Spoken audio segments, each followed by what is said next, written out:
kindergarten to 8th grade, and then attended academic high school.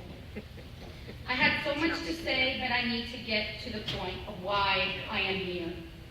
My biggest concern is the lack of information provided to staff members about the types of programs available to address issues affecting mental and emotional well-being of staff members. I was physically assaulted on March 3rd at 2:50 p.m. on school grounds by an adult. I soon found that the assault is considered aggravated assault. Once I spoke to the 2 police officers who arrived at the school. I want all the teachers here to know to not do the schools any type of favor. I was asked by the detective at the precinct if I wanted to change the charge to harassment. The detective asked, "Do you want your school, in this case, posted in the newspaper?" I sadly stated, "No, I do not want this to appear in the newspaper." I heard the detective received a call to talk me into changing the charge to harassment. I thought the district would help me get through my fear of encountering the family members of the suspect. I started having panic attacks and crying during my lunch period. I went to Concentra, and the diagnosis was, of course, anxiety. I was told at Concentra they could not help me. All I wanted was someone to listen to me, to help me overcome my fear.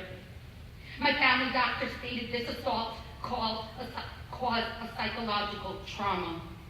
I was prescribed medication mid-March to control my anxiety attacks. I did my best to stay calm at work and to take deep breaths and not to let the fear take over. Of course, the 850 writing pieces I had to assess every 6 weeks was not helping me focus on my mental and emotional well-being. My doctor decided I needed a medical leave for at least 1 week for me to start my therapy. She filled out the necessary paperwork. Before spring break, I received a letter stating my medical leave was denied. A leave to overcome a fear because of a physical assault by an adult during school time in the school courtyard. I was denied using 6 of my sick days to recover from this.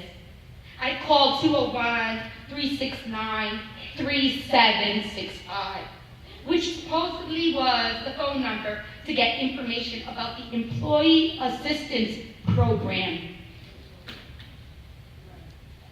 I was told over the phone that we do not have programs for staff members dealing with anxiety attacks and depression. I was shocked. Here I am seeking help, and no one in the district cares enough to help me get back into the classroom quickly.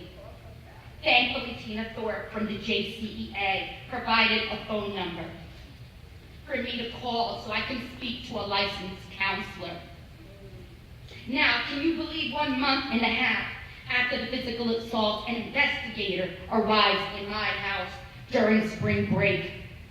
The Jersey City Public Schools is worried now and wants to leave a paper trail a month and a half later.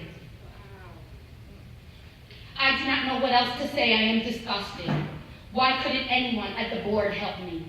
Can someone at least act like they care about our mental and emotional well-being, especially when it's related to a physical assault that occurred on school grounds?